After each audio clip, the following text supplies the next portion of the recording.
Welcome to Fantasy Football Today, Dynasty. I am your host, Heath Cummings, joined once again by Adam Pfeifer of FTN Fantasy, one of the most prominent guests on this show. It's always good to have you here, AP, and we're doing a Superflex tight end premium mock draft, and you got the first pick.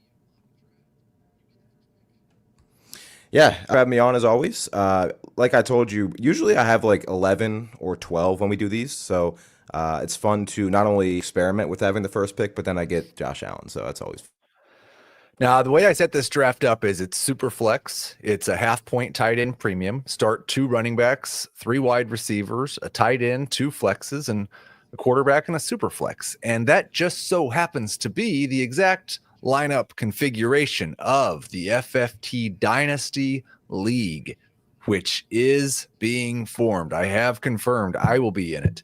Azer will be in it. Dan will be in it. Jamie will be in it. And a couple of you will be in it. We have the links for the St. Jude auction, which will start next Monday. But there's actually 2 links in the chat, one for each spot. So 2 opportunities for you to win an auction and get into the FFT Dynasty League. Help us raise money for St. Jude. I checked this morning. We've already raised $66,000. It's not even August yet. This is awesome. Thank you guys for being so supportive of what we are trying to do. I will mention those links again on Friday and again the following Tuesday. So don't worry, you're not going to miss it. But I wanted to get them to you early because I thought maybe one of you wanted to just, like, as soon as it opens, put a big number in there and crush everyone else's dreams. Just claim that spot for yourself right away. That's the power move, right, Adam? Yeah. You know, just make, don't give anybody a chance. I'm gonna hit the old retweet button on Twitter and then pull up the draft room. Thank you for pulling that back up, Harry. So we've started with Josh Allen is who Adam took, then Jaden Daniels, Lamar Jackson, Joe Burrow, Jamar Chase, Jalen Hurts, Justin Jefferson. Adam, you took Allen over Daniels and Jackson in your Bills cap. Is this strictly a fandom thing, or is he the clear QB1 for you in Dynasty? I can't sit here and say if I wasn't a Bills fan. Like, let's be honest, as partially, but like they're all in the same tier, right? I haven't seen your Dynasty rankings. I would imagine that's tier 1, those first 3. The you favors Daniels, but I mean Josh just recently turned 29. Like I think if you selected either one of those 3 guys first overall, it'd be fine. But yeah, of course I'm going to take Josh. Why wouldn't I?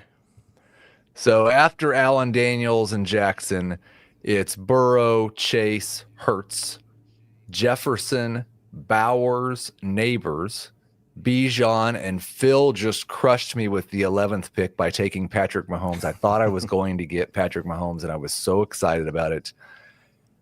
What am I going to do now, Adam? What do you think about Brock Bowers going 8th overall in a tight end premium? I was actually wondering if he would go first. I probably myself wouldn't go first overall or first round but tight end premium, obviously, given the season he just had. I just think for me, like I'm still leaning towards one of the quarterbacks, I guess. Like I probably would have taken Mahomes there, but I get it. Like this is obviously the format to do it, So Mahomes was the last guy that I was definitely going to take in round 1. Caleb Williams, I have at 12th in my Superflex top 150. That's the last quarterback that I would take in round 1. But I have a couple of players ahead of him, especially in tight end premium. I also took Trey McBride. There haven't been very many tight ends to see 140 targets in back-to-back seasons, so maybe we see some drop-off there. And but score if we don't, twice. Right. So you got the question is, are we going to see Bowers and McBride's targets go down, or are we going to see their touchdowns go up, or maybe we see both? But I think in this format, those 2 guys, they're a combination of their youth and the target volume they earn in this format really makes them worth a borderline round 1 pick. And then I just wanted to have a talk about something that I've been writing about a lot lately. Since Jonnu Smith left the Dolphins, in my redraft rankings, or projections at least, I still have Bijan at top of the rankings because I think he's safer, and safety matters in round 1. But in my projections, nobody projects to score more PPR fantasy points at running back than Devon Achane. I took him with the 12th pick in this draft. He is my RB3 behind Bijan and Genty in Dynasty. What do you think about Devon Achane in this role with this offense now that Jonnu's gone? Yeah, I've done a lot of I was playing around with a lot of TN fantasy, and like it's no secret if you watch football, you know teams are just playing a ton of cover two against Miami, and that benefits Devon Achane obviously, as well as the fact that what I don't think Tyreek is completely washed. I think last year was obviously some of his advanced metrics were down, but if you look at some of the games where Tua was out, like he had a couple plays where he beat the defense over the top and just were overthrown. And if those are catches and they're long touchdowns, we might be talking about Tyreek differently. But either way, if Tyreek goes back to being Tyreek, then all of a sudden you're still playing maybe even more cover two. It was like 53% of their drop. And people don't trust that they're going to actually use Jalen Waddle in the pre-snap motion role that they use Achane and Tyreek. So I love Devon Achane after Bijan and Gibbs, and I guess Barkley too. Like you can make the case he has to be the overall running back in fantasy as well as anybody. So I'm very high on Achane as well. We have Jeff Blaylock in the chat. Jeff Blaylock from Football Guys, former guest of the show, also in the draft, just made his round 2 pick. So he started with Jalen Hurts and Puka Nacua. We're coming up on Adam's pick, and I'm going to try to do a better job in this draft of not asking him questions right when he's trying to decide who he's picks. Let's redraft. Let's recap round 1. Especially for those people who are not watching on YouTube. I know a lot of you guys just listen to the show in the podcast forum. We appreciate you guys. Josh Allen, Jaden Daniels, Lamar Jackson, Joe Burrow, Jamar Chase, Jalen Hurts, Justin Jefferson, Brock Bowers, Malik Neighbors, Bijan Robinson, Patrick Mahomes, and Devon Achane. That wraps up round 1. We're almost done with round 2 after Adam makes his pick. Let's take our first break, and then I'll recap Adam's picks and round 2. When you need your sports news all the time, we've got breaking news to bring to you. CBS Sports HQ gives you a snapshot of all the sports that matter to you. When you need your sports in a snap, find it on CBS Sports HQ, streaming free anywhere you are.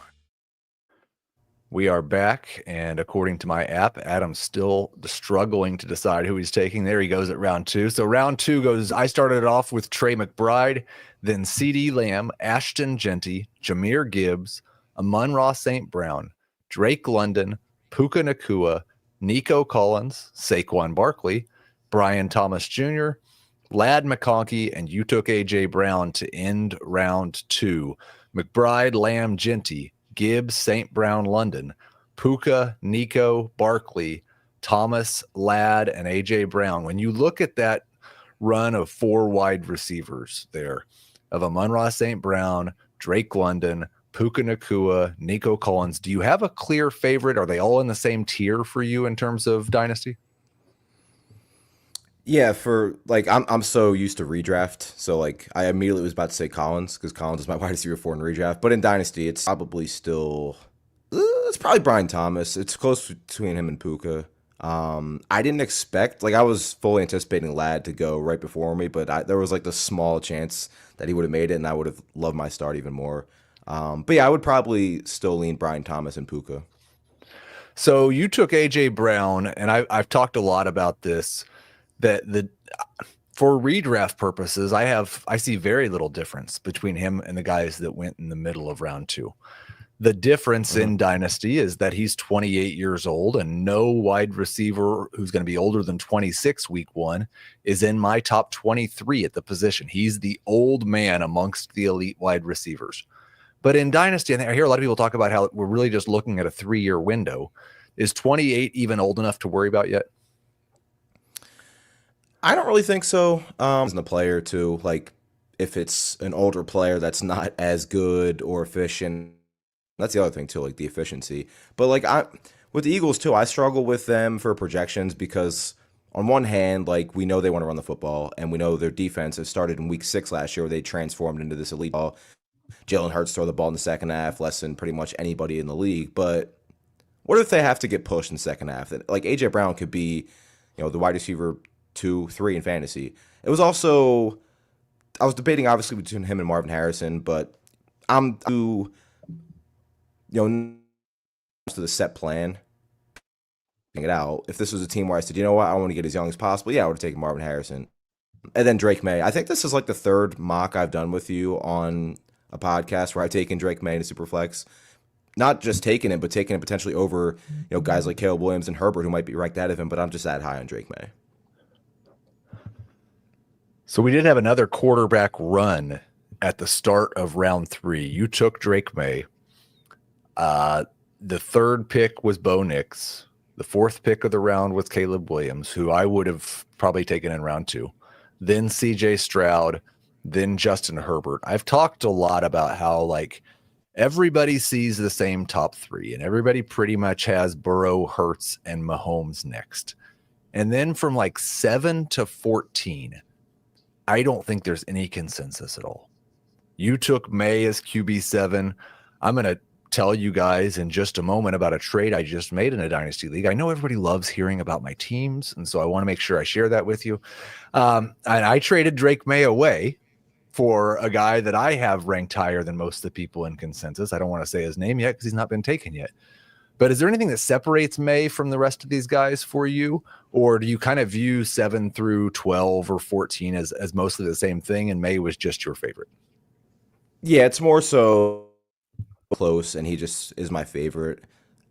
I think you can make cases for either one of those guys over anyone, and there's just differentiate. For me, it was Drake May with the rushing from I think it was week 6 when he made his first start, where it was like 37 rushing yards per game. He had the second highest scramble rate in the NFL, and he only had, I think, 4 design rushing attempts. I expect that to go up. And it's just, for me, I love the additions they made. And you can make the case for any of those guys, rushing, the talent, the youth, obviously, and the fact that they add everything that they added between Stephon Diggs. You have the pass protection and pass receiving from Travion Henderson. You have Will Campbell on the offensive line. That was enough for me to have May.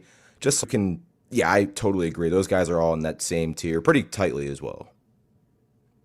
So we did just get to my third round pick. So I can say the name now. I took Kyler Murray at the end of round 3. I've actually got Kyler Murray ranked ahead of most of these guys. Murray's my QB 10, I think. May's my QB 12. Like I said, I'm not down on May so much, although there's one of our redraft listeners who thinks I am and donated $1,000 to St. Jude so that we could have a Drake May tracker all season long about how wrong I have been about Drake May. But I traded May for Kyler and Cedric Tillman in one of our Dynasty leagues. I've got to make one more pick here in the next 13 seconds. How much did I mess up, Adam? I mean, is Cedric Tillman going to be awesome? Because that might have to rely on that. Right. I mean, Kyler's tough for me. Like, Kyler went from being like probably consensus top 5 to where he's been drafted in this draft, probably is where a lot of people have him. So I still think the raw ability's there, but Arizona's play calling the last year and a half, I think it's still slightly TBD, but I lean towards you might have made not a massive mistake, but a relatively small one. I do like Murray more this year, and some people, like I know Jamie has May in his top 12 this year, so it really just depends. I think also. Yeah, I have May at 14 and Kyler at 13. I think so. Like for this year, they're very close for me. Right. Recapping round 3, it went Drake May, Tataroa McMillan, Bo Nix, Caleb Williams, CJ Stroud, Justin Herbert, Marvin Harrison Jr., Jackson Smith and Jigba, Jordan Love, Bucky Irving, Brock Purdy, and Kyler Murray. So again, it was May, McMillan, Nix, Williams, Stroud, Herbert, Harrison, JSN, Love, Bucky, Purdy, and Murray. I'm also higher on Brock Purdy than everyone else. But instead of talking about that, let's talk about Caleb Williams. I said that he was the only other quarterback I was considering in round 1. He falls all the way to round 3. It seems like that there is this, he's so polarizing. And the situation with Ben Johnson is so polarizing that I've seen people get overexcited about what Caleb Williams could be in his very first season with Ben Johnson. And then every single struggle is also over magnified because he was the number 1 overall pick and really did not deliver last year. Where are you at on Caleb Williams right now? Yeah, I like him. I think most people do have Caleb ahead of Drake May. I'm slightly the opposite, but I do like Caleb. Like, I'm more excited about maybe I don't want to say more excited, but I'm just as excited about the offensive line upgrades as I am with Ben Johnson being there because Caleb Williams was one of the worst deep ball passers in the NFL last season. I think a lot of that had to do with the offensive line. And you look at then the fact that they bring in Ben Johnson. Last year, Caleb Williams, I think, was 21st in percentage of dropbacks using motion. We know Jared Goff has been top 5 pretty much the last couple of years with Ben Johnson. I'm on a preset motion. I just think every team should run it as much as possible. Not only does it help the receivers get free release off the line of scrimmage, but it helps the quarterback see what coverage they're in half the time. So I think Caleb Williams there's a lot of quarterbacks that, especially in redraft, are right outside that top 10 to 12 that could easily be 8 to 10. I think Caleb Williams is on that list. And I do think, even though I do have Drake May ahead of him, getting Caleb Williams in a Superflex Dynasty startup where he went in the mid third round is early to mid third round is a great value too. We have a lot more people here than we had when I made the announcements the first time, so I just want to reiterate a couple of things. This is a Superflex tight end premium startup mock draft. We are going with 1 quarterback, 2 running backs, 3 receivers, a tight end, 2 flexes, and a Superflex. It is half-point tight end premium. These lineup settings and rules that I've told you are the same as those for the FFT Dynasty League, which currently has 4 definite teams: me, Azer, Jamie, Dan. I'm going to get a couple more analysts in the league. We're going to have a couple of you who get into the league because you win the St. Jude auctions, which go live next Monday. Those links are in the chat if you want to bookmark those and be ready to bid on Monday. We've also got a couple of spots, and we've gotten 1 response so far, but there's a very good chance, if you've been following this show since the beginning, if you can send me an email at fftdynasty@paramount.com, I'm going to select a couple of the OG followers. If you are active here on YouTube in the chat, and I'm going to recognize your name from that, include that in the email. I definitely want to get a couple people who have been supporting this show since before this show was a big thing. We're coming up on Adam's pick, so I want to highlight 3 wide receivers that went at the start of round 4. I took T. Higgins with the 401. Right behind him went Rashee Rice with the 402. And then 3 picks later, Garrett Wilson at 405. Higgins, what he showed last year and what I think this Bengals team just is right now with a really lackluster defense and a team that wants to throw 650 times and 2 elite wide receivers and an elite quarterback. I view T. Higgins in my updated rankings, and I should tell you, all rankings being updated this week. They'll be live on the site. T. Higgins is my wide receiver 15, and I've got him ahead of the guys that I took him over. But, Adam, as you finish up making your round 5 pick here, Rice, the guy right after him, I asked a question on Twitter yesterday, who's going to be ranked higher in Dynasty rankings at this time next year? Will it be Rashee Rice or will it be Emeka Egbuka? And it was about 50-50 in terms of the results. But the people who backed Rice were much more vocal. There are people who are taking the sample size that we have from the end of 2023, the beginning of 2024, and saying Rashee Rice is going to be a top 5 Dynasty wide receiver one day. I'm a little bit more skeptical, and people probably will laugh at that because all the Chiefs stuff in my background, but I still think that there's a possibility that Xavier Worthy becomes the number 1 wide receiver on this team. I still think there's a possibility we miss 4 games of Rashee Rice this year, and his value maybe takes a little bit of a dip because of that. How do you view Higgins versus Rice versus Wilson, and have you downgraded Rice at all?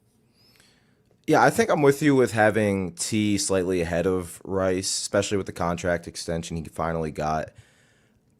Like, we don't know exactly, because obviously the usage we saw from Xavier Worthy in the second half where they were trying to really scheme him targets was because they had to, right? Travis doing a ton in the regular season, get any explosive plays elsewhere on. I think it was a combination of like a necessity they had to do it and, okay, second half of the rookie season, let's get this guy the football.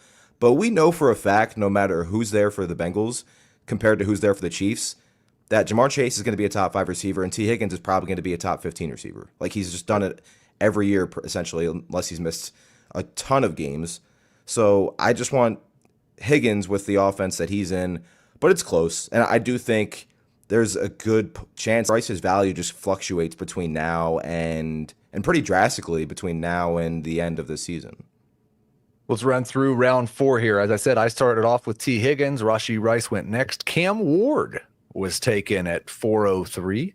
Then Sam Laporta. And I say that it seems a little surprising. It's really close to where I have him in the quarterback rankings, though, so I'm not disputing it. Then Sam Laporta, Garrett Wilson, Christian McCaffrey, Omarion Hampton, Jonathan Taylor, Travis Hunter, Trevion Henderson, Tyler Warren. You took Breece Hall.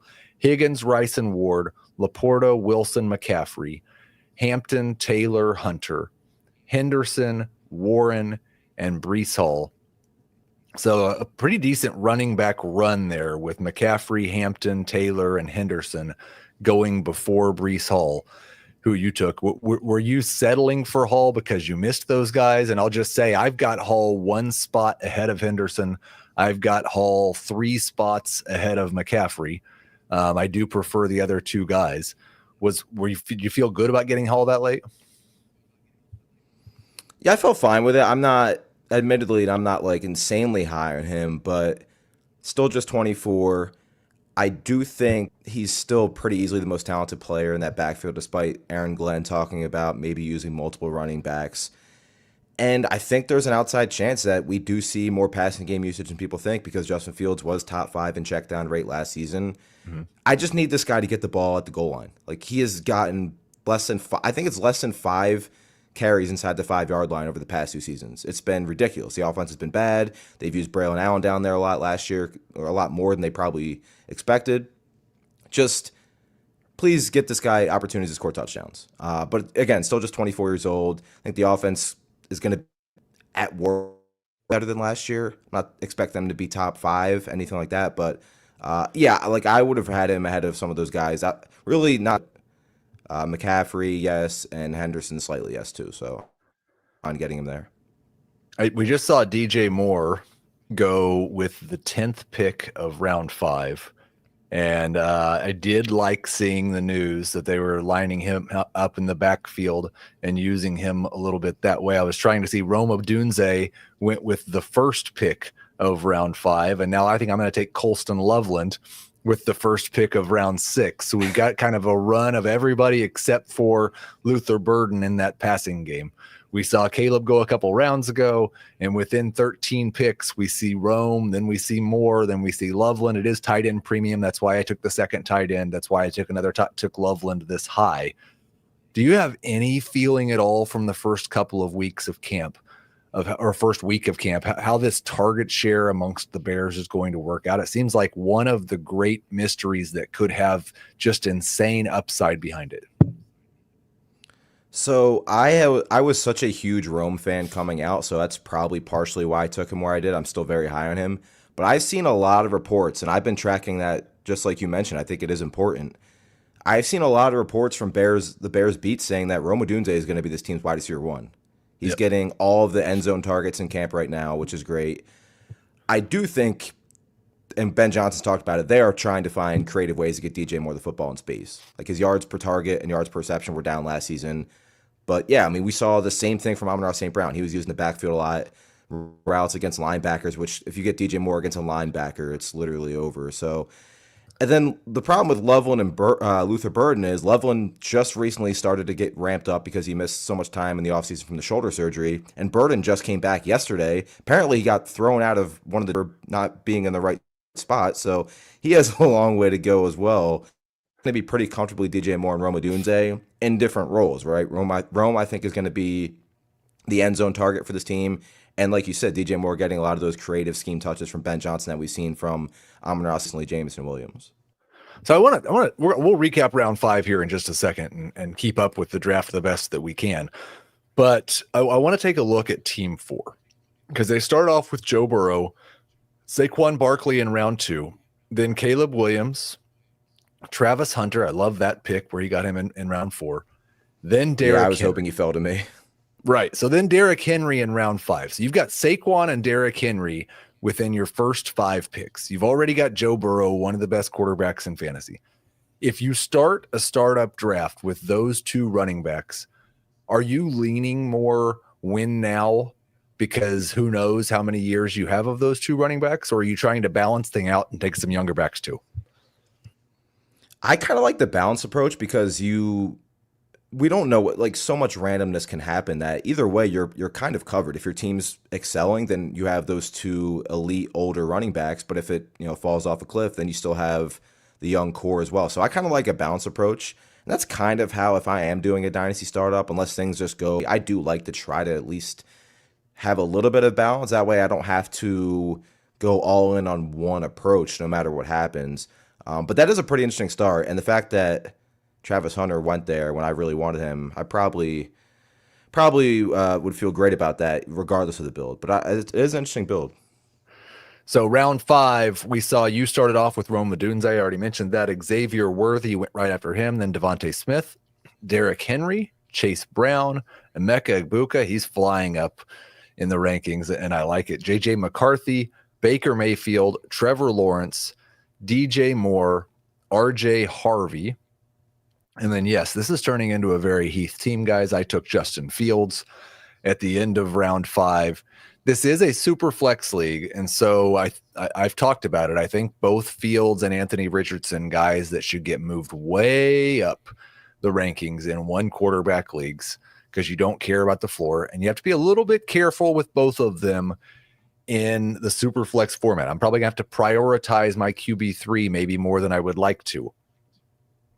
But other than the absolute scare while I'm out of town at church camp, almost never checking my phone.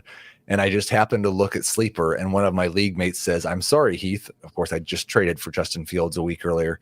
Turns out it's basically just a dislocated toe. He's already back in practice. The reports have been relatively positive, though, I feel like. How encouraged are you about Fields this year? And what do you think the chances are that he has a job after this year?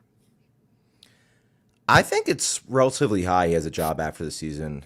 I know for redraft, I know this is Dynasty, but for redraft, I think a lot of the people in the industry have him as like a borderline back. And he's looked good. I don't think he was that bad last year before they went on to Russell Wilson. It just might have been a better fit for their offense because they don't throw anything over the middle of the field, so it's perfect for Russell Wilson. I do think there's a pretty good chance he's starting next season. If he is, he's obviously still young.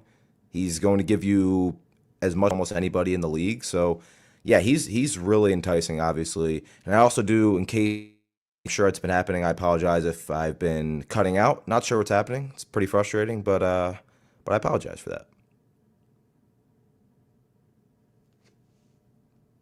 Don't worry about that at all. It's happened to absolutely all of us at one time or another, and still giving us great information as you always do. Round 6, I started with Colston Loveland, then DK Metcalf, George Kittle, Zay Flowers, Kyron Williams. I don't know who you are with that pick, the 7th pick in this draft, but that might have been the steal of the draft. I don't know why Kyron Williams, everybody hates him so much. Then James Cook, Jamison Williams, Dak Prescott, TJ Hawkinson, Tucker Kraft, Chris Olave. You took Jalen Waddle. It seems like I remember in the past you being a Jalen Waddle guy. Is he the guy that gets the biggest boost from John O. Smith being gone? So I like Jalen Waddle as a player. I am not a Mike McDaniel fan because he just the post routes and everything and lets Tyreek and Devon Achane and John O. Smith last year get all the scheme stuff. So, but Waddle, that's the most intriguing thing, right? He was well behind John O. Smith in pre-snap motion targets last season. Like, they would give him every other week, it seemed like. But, yeah, like, if he does get more of that John O. Smith usage, that is super exciting. And I kind of wanted to get some young receivers in case, I think A.J. Brown's going to be perfectly fine, but I did want to get some more youth. I just think if Tua's healthy and they give him some of that John O. Smith usage, there's still immense upside there. And admittedly, I was hoping maybe people were worried about George Kittle's age and he would fall to me there because I would have not hesitated. I think George Kittle is going to play. We have to remember with tight ends, like Kelsey, not everybody's going to be Kelsey playing to this age and Gronk when he played to his age, but a lot of tight ends play well into their mid-30s. So Kittle's 31. I think Kittle's going to be the top 10 in fantasy this season. So I would have loved Kittle there. But yeah, I went double or triple receiver, actually, if you go back to round 5. So I'm going to just kind of double up with a couple of picks here at wide receiver at the end of round 7, early in round 8. You took George Pickens to start off round 7, then Bryce Young, Ken Walker, Tyreek Hill, Josh Jacobs, Michael Penix, Matthew Golden, Jared Goff, Caleb Johnson, Terry McLaurin, Dalton Kincaid, Jordan Addison. Adam, I see some people already downgrading Terry McLaurin because of a holdout/hold-in that has lasted all of about 5 minutes. Can't we just wait until the middle of August? They're probably going to figure this thing out, right? I would hope so, because he's literally the captain of the team.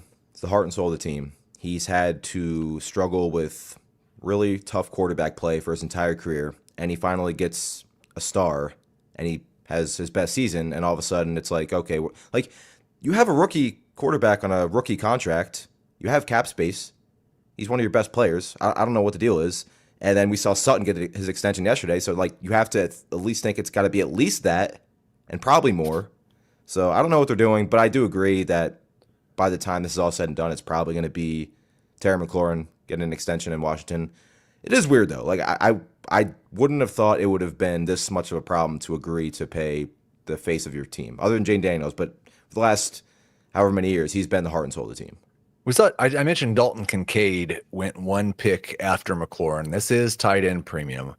I often caution in tight end premium leagues against elevating those borderline tight end. That's why I haven't taken a tight end yet. Because I took Loveland around earlier, and Kincaid could be better than Loveland this year, but I think Loveland has the upside to be elite one day. We thought Kincaid did as well. You have your Bills cap on. Last I heard, he's battling a sore knee, which I think was the knee that was injured last year.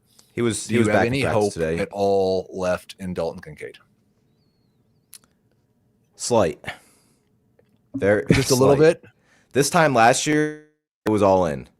Yep. And I will give him the benefit of the doubt. He's playing through the PCL injuries last season.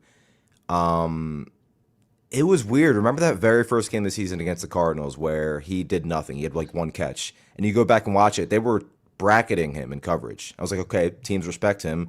He's going to be really good. And then he didn't have 60 yards in a game all year. He barely got used in the red zone. The one thing I'm holding hope for, other than the fact that he's playing with Josh Allen, is some of the beat reporters in Buffalo have said that he's been, other than Shakir, Josh's top target. And they're using him down the field so far, which was... He averaged 4 yards before the catch per reception last year. It was 4th worst among tight ends. We can get huge because we know Buffalo's going to spread anyway. So we're not going to see 8 to 9 targets per game from Kincaid. So if he's only getting 5 to 6, I want more of those being down the field. So I'm holding out slight hope, but I just think this is going to be a team where they don't have a top 20 player at the position at wide receiver, but they have one of the deepest wide receiver rooms. They have 5 really good players. So I'm holding out slight hope, but I agree with you. Like, that's why I haven't drafted a tight end yet. If they're not true difference makers, I still don't want to prop them up because it's tight end premium. I made the mistake, and Adam now has 30 seconds to make his pick. So let's take our second break. We'll let him make the pick, and we'll be back right after this.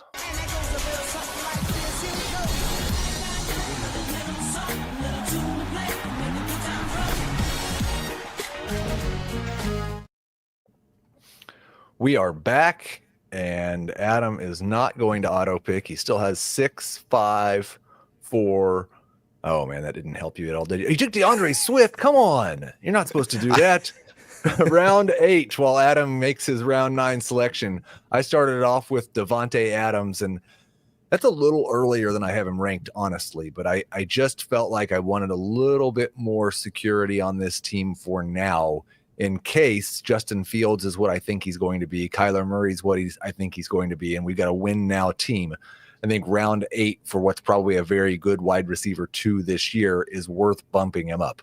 Right after Adams, a little wide receiver run, Calvin Ridley, Cortland Sutton, Jerry Jeudy, then Chuba Hubbard, Tua, Ricky Pearsall, Jackson Dart, Quinshon Judkins, Alvin Kamara, Jaden Reed, Adam panic picked and swiped DeAndre Swift from me. I should have just taken him where I took Adams. I'm going to go back to team 5, team 4, the team we've been talking about for a big portion of this draft. Started Burrow, Barkley, Caleb, Hunter, and Henry. I said, is it time to go win now? It kind of looked like he thought it was. He went with Hawkinson and then Tyreek Hill. So, I mean, man, you've got Tyreek Hill, Saquon Barkley, and Derrick Henry on your team. It seems very win now. Quinshawn Judkins is his round 8 pick. I wrote about Judkins today, probably the biggest faller in my Dynasty running back rankings over the last month. He is facing a charge of misdemeanor domestic violence. The Browns haven't even signed him yet. And we don't know if he does get signed, if he immediately goes on the commissioner's exempt list, probably facing a suspension at some point, unless those charges just disappeared. It turns out that this was all a big misunderstanding. Does not sound like that's the case. So how are you viewing Judkins like this year, Adam? And how much does it hurt his dynasty value that we have no certainty about when he's going to play? Yeah, it's really tough to gauge, honestly. I think out this year is the longer he's not practicing, we know rookie running backs and rookie players in general, reps and training camp are super important. They're going to feel less confident about putting him out there. It's going to delay how long for him to get the 15 to 20 touch role we were hoping for when they drafted him and moved on from Chubb. So everything about this is tough right now. And I like the talent. I liked him a lot coming out of college, but missing camp is really tough for rookies. Yeah, and that's part of the reason I think we're seeing both Colston Loveland and Luther Burden begin to fall. I have my last 2 rookie drafts going on right now. It's really they're both affiliated with Razzball, and it's a bunch of analysts, and for some reason we waited until the end of July to get them started. And my 1 QB, it's a 1 QB and a Superflex league, kind of run side by side. And so in the 1 QB league, I had the 7th pick and basically no tight end. And I'm a little bit overweight in Dynasty on Colston Loveland. So I actually bumped Tyler Warren up and got my first share of him with the 7th pick, just so that I actually have a tight end on that roster and might be able to compete this year. But reports about Warren have been mostly fantastic so far. I'm going to take a couple more old players here at the 9-10 turn. Just want to say, if any of you guys who are in this draft are listening to this YouTube show right now, or if you listen later to the podcast, thank you so much. We're 37 minutes into the show. We're about ready to be 9 rounds through the draft. We're going to finish this whole thing on air. It's always better when that happens. So thank you. I'll take Deebo Samuel. I'll take Geno Smith. I said I had to prioritize that QB3. So now I have Kyler, Justin Fields, and Geno Smith, kind of a little security in case Justin Fields does lose his job. But I want to talk about Deebo Samuel with you, Adam, because we had the early summer clips, or maybe it was midsummer clips of Deebo and everybody saying that he was overweight. And recently, we just saw a report today, and I'll find the name as we're talking about it, about how good Deebo has looked at practice so far. Looks like his pre-2024 self. Adam Azers made a good point that while Deebo wasn't good last year, he also wasn't necessarily healthy. And it was Josh Taylor of A to Z Sports NFL that had said that Deebo has really having an outstanding camp so far. Everything he does looks like the guy he was before last year. I think he fits perfectly with Jaden Daniels and Terry McLaurin. McLaurin does all the deep stuff. Deebo does the underneath stuff. Are you starting to buy back into Deebo this year, at least this late? Yes, and here's why. He was obviously sick for the middle of the season. That's not helping. And you look at the fit, like you mentioned, this was arguably the most screen-heavy team in the league last season. Deebo last year, his advanced metrics on screen passes weren't great, but you go back the year before, he was top 5 in EPA per target, success rate, yards after the catch per reception, all that stuff on screens. So if he's healthy and himself, I think the fit for him in this offense is perfect. So yeah, I'm not obviously moving him in my top 25, anything like that. But the other thing too is, like, the longer Terry's not practicing, I don't think Debo's going to suddenly, week one be the favorite target, but just more reps for more, chemistry between Jaden Daniels and Debo. So I am warming up to Debo. I'll tell you, if you go find that tweet from Josh, you'll see a reply from me asking, have you seen him in the run game yet? Because that is going to be a big thing. Is he strictly a wide receiver, or maybe does he take a few of those Austin Eckler plays off of Eckler's I just don't plate think this you year? can bring in Debo Samuel. These teams all have seen him over the past 5-6 years and not incorporate him in any capacity. So I'd be stunned if they didn't. And the guy who saw him up close and personal was Cliff Kingsbury, Right. coaching against him. And I don't know if you remember this, but he tried to turn Rondale Moore into like Debo light. So now he's got the actual Debo. So I'm very hopeful that he's going to have maybe 4 or 5 rush attempts per game and just be a huge steal both in redraft and dynasty. Let's recap round 9. This is about as interesting as a round gets. For the purposes of a dynasty startup, Mark Andrews is who you took at the start of round 9. Again, this is half-point tight end premium. Then Brandon Ayuk, not sure if we're going to see him for the first half of this year. Then Anthony Richardson in a fight for his NFL life. Then Jaden Higgins, Mike Evans, Luther Burden, Kyle Pitts, David Montgomery, Trey Harris, Sam Darnold, James Conner, and I took Debo Samuel. I feel like we could spend 20 minutes on like 8 of the guys drafted in this round. Let's start with Richardson. I took Justin Fields with the 12th pick of round 5. Anthony Richardson goes with the 3rd pick of round 9. Are they kind of the same guy, except Fields is more likely to start 17 games this year? Yeah, I would say Fields definitely has a higher likelihood of starting every game. You did it again, by the way. I see. Yeah, you just go right ahead. I'll say the combination. He's got to make some picks, guys. I you know what happens is I ask the question with Adam like 6 picks away, and either my question's too long or that part of the draft is just absolutely flying. So good job, you guys. Jaden Higgins, Mike Evans, Luther Burden as a back-to-back-to-back is objectively hilarious. I don't know if we have any idea. Higgins seems like the guy who's probably most likely to be a contributor 3 years from now. Evans is certainly the guy that's most likely to be a top 12 wide receiver this year because every time we doubt him, he does it. And then Burden has this immense amount of upside, but already getting yelled at by Ben Johnson after missing most of the summer. There's lots of upside in that group. I'm probably more down on Evans than I've been in the last couple of years, just because the age 32 has mattered a little bit more to wide receivers than 30 or 31, and because they seem to love Emeka Egbuka so much that I can't believe he's not going to have a role. I'm still expecting Chris Godwin to be back and himself relatively early in the season, and Baker Mayfield has near certain touchdown regression.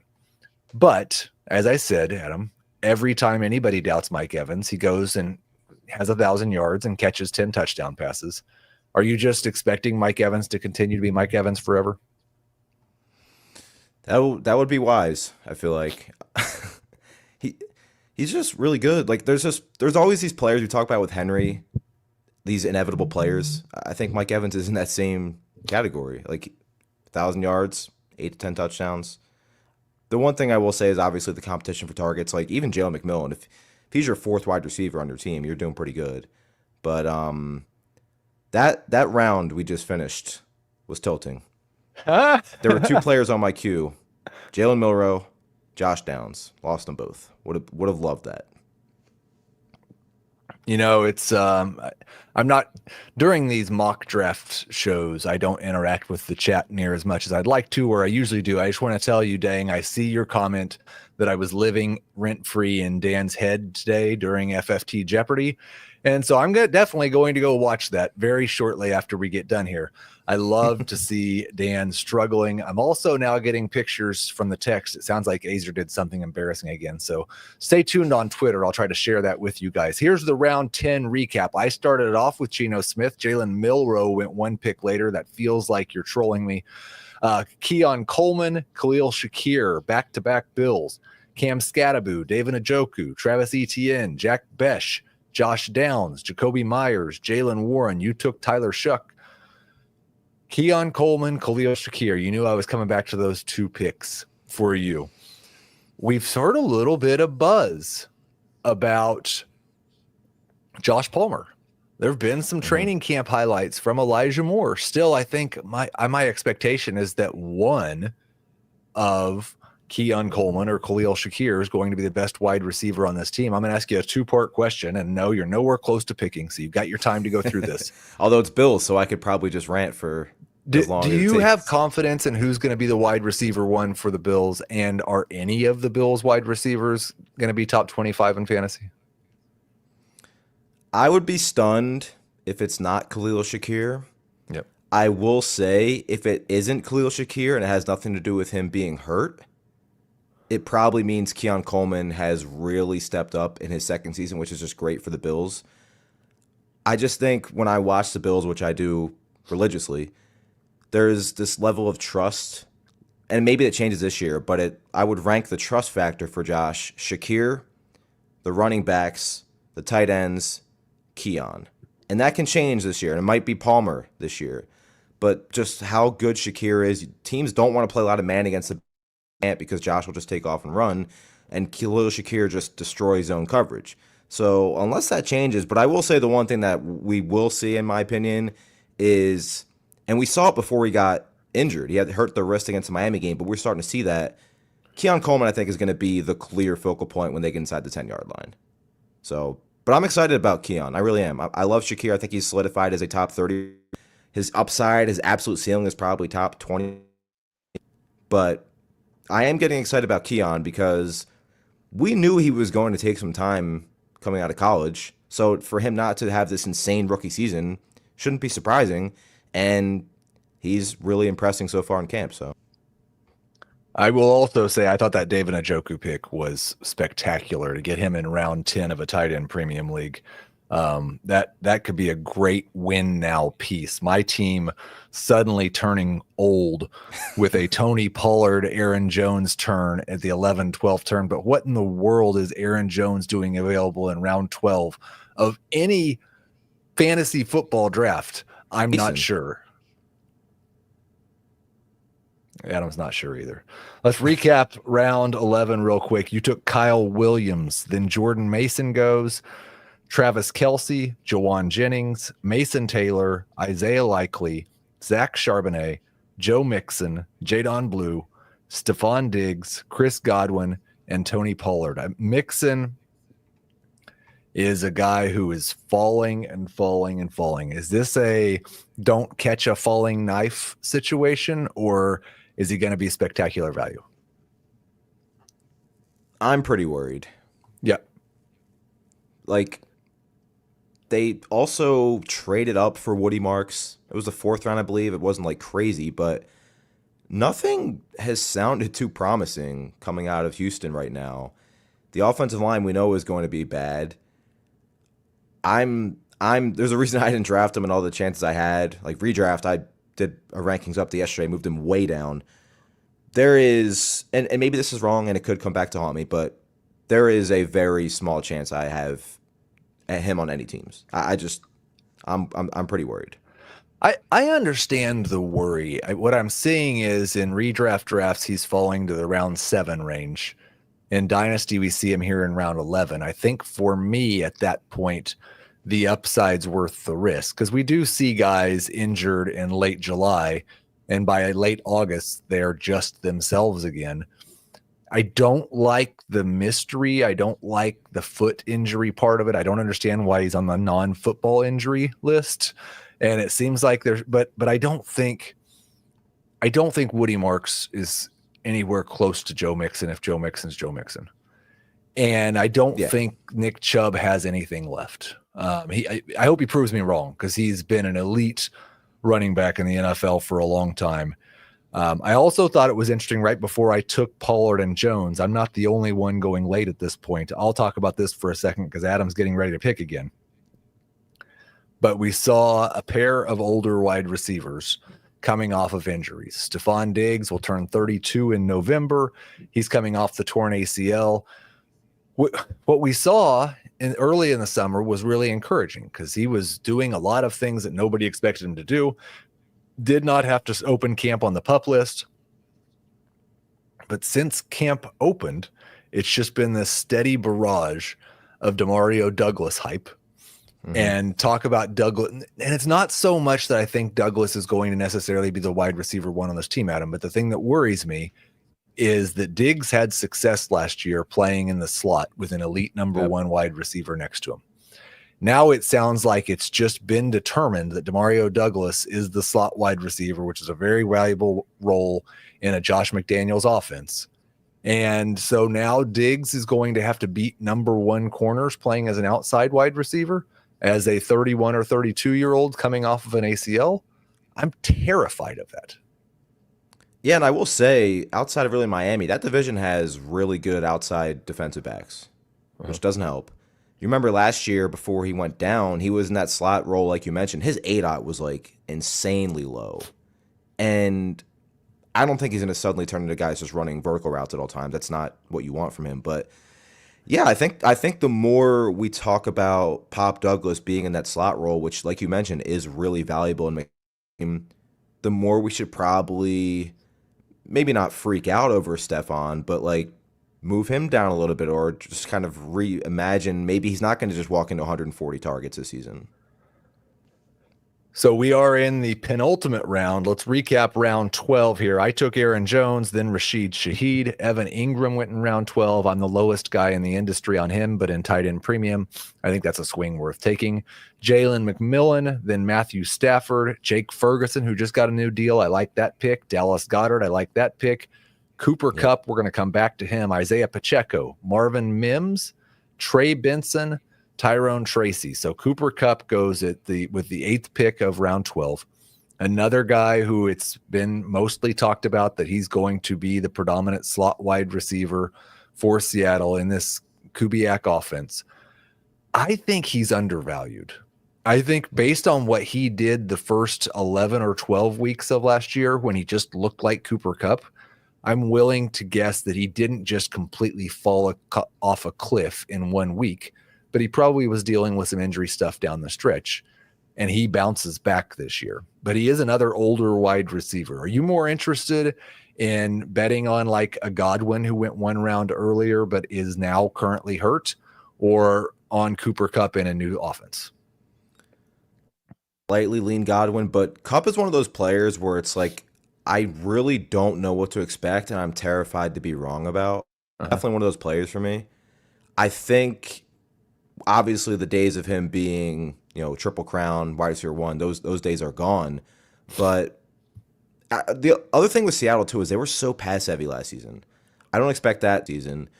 But man, where he's going in redraft and then Dynasty, obviously, he could just be like one more season, maybe 1 season and a half, where it's like, oh yeah, remember I'm Cooper Kupp and I can still have, 7, 8 touchdowns. Can I ask you a question? Yeah. Isaiah Pacheco, you're the Chiefs guy.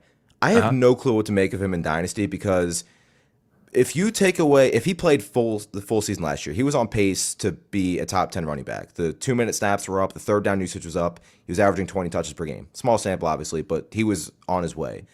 And now he's, comes back from the foot last year. Was the foot? He broke his foot, right? Broke his leg. His leg, yeah. So comes back late, was not good. They were Kareem Hunt, a lot of work with him. Now you have some added competition in the backfield, right? He's on the last year of his deal, I believe. He's 26. I don't know what to make of him in Dynasty, because I still think he's talented, but there's a lot of factors that are really I think that if you looked at what his very best case scenario, he's falling way too far. He went with the 9th pick in round 12. But based on my rankings, that's just about right. Trey Benson went 2 picks later. I would rather have Trey Benson. I don't have a great deal of confidence that he's going to be a feature back this year. I think that Andy Reid's going back to the committee approach, and I'm just not certain that he has any guarantees beyond this year in terms of what his role is going to be. I'm getting ready to make my round 14 pick here. I'm going to go ahead and take the injured guy, Darnell Mooney, and I'm going to recap round 13. You took Elijah Arroyo. That's a great pick. Dylan Sampson might be the starter for the Browns. Brian Robinson Jr., Bashal Tutin, Michael Pittman, Tyjae Spears, Javonte Williams. Love that Tank Bigsby pick. I thought we were past Tootin going over Bigsby, but I'm not gonna lie. Yet. I was debating between Tracy and Tootin, and I didn't realize Tank was available. So that's on me. Yeah. That's what happens when you podcast and draft at the same time. Yeah, you should have taken Tank there. Johnny 100% Smith should have. Then Aaron Rodgers is taken. It's not often you find a starting quarterback in the NFL in a Superflex draft in round 13. Rashad White. And then I took Russell Wilson to end the round. I actually like Russ more than I like Rodgers this year. And I think there's a chance that Russ plays longer than Rodgers does. But I've always been maybe a little too optimistic about Russell Wilson. Have you been moved at all about the nice things that Malik Neighbors has said about Russ and the general positivity coming out of Giants camp? Heath, I think if you or I were playing quarterback for the Giants in training camp, he would probably be saying great things about us compared to what was happening last year. But no, I do agree. I would have Russ over Rodgers as well. I'm just still so shook that I didn't see. That makes me so mad. Yeah, I thought maybe Tyjae Spears would have been in consideration there as well. But Tank Bigsby has been getting a lot of positive buzz at the start of camp. He sounds like almost, unless something goes terribly wrong in the next month, he is the starting running back in week 1. Travis Etienne is the pass catching back, and Tootin remains the RB3. There's a lot of time for the rookie to change that. But as of right now, I'm expecting good things from Tank Bigsby, at least early in the season. They threw him a couple passes in training camp. It seemed like Doug Peterson saw him play in the passing game like 6 snaps and decided we're never doing that again. So I'm glad the new coaching staff is at least open to throwing the ball to Tank Bigsby, because he did a decent job of that in college. We'll kind of keep up with round 14 as it happens here, because we're just about done and out of time. But I took Darnell Mooney. Phil, you killed me with that Harold Fannin pick, because I love Harold Fannin and I haven't got him drafted enough this year. Isaac Garindo, Braylon Allen, Wan'Dale Robinson, Daniel Jones, Ramondre Stevenson. Wan'Dale Robinson's also gotten some positive buzz, maybe some more vertical routes for him. Could he have some sleeper appeal this year? Slight. I do think he is the complete polar opposite of a receiver that Russell Wilson would target a lot. Just a short area slot receiver. I think a lot of that, what he did last year, was Daniel Jones and the offensive line bought immediately. But again, the offensive line could still be bad, so maybe that'll happen for Russ. But Russ is just always going to hold the ball instead of throwing the short pass. So I'm not super interested in Wan'Dale. You have the last pick of this round. I don't even want to read one of these picks, but Ramondre Stevenson, then J.K. Dobbins, Joe Milton, followed by Tom Brady. It's not going to happen, guys. Jarquez Hunter, and then you took Jalen Noel to finish out the draft. Adam, I'll recap your team real quick. You can tell me what you think of it, and we'll get out of here. Josh Allen, A.J. Brown, Drake May, Breece Hall, Roma Dunze, Jalen Waddle, George Pickens, DeAndre Swift, Mark Andrews, Tyler Shook, Kyle Williams, Tyrone Tracy, Elijah Arroyo, and Jalen Noel. Despite the fact that you were also doing a podcast and trying to keep up with that, I think you did a very good job. You got to be pretty happy with that squad. Yeah, I would say I like it. I don't love it. A couple selections I do wish I had back, but I do like my receiver room. I think there were some decent running back selections I got. It is fun to do not only Superflex but also tight end premium to see who gets pushed up and where and how much. But overall, I do like my team, and anytime you can get Josh Allen on a team, it's fun for me. So it's a good time. Thank you for being here, Adam. It's awesome stuff as always. Thank you, Harry, for making everything work behind the scenes. Thank you to everybody who was active in the chat on Friday. We will have Sigmund Bloom on the show. And then remember, if you scroll up in the chats, you'll see those links to the St. Jude auctions. The auctions open next Monday. If you want to be a part of the FFT Dynasty League, lineups are the same as this draft we just did. I'd love to play against you guys. I'd love to beat you guys. I wouldn't love it so much if you beat me. We will talk to you on Friday.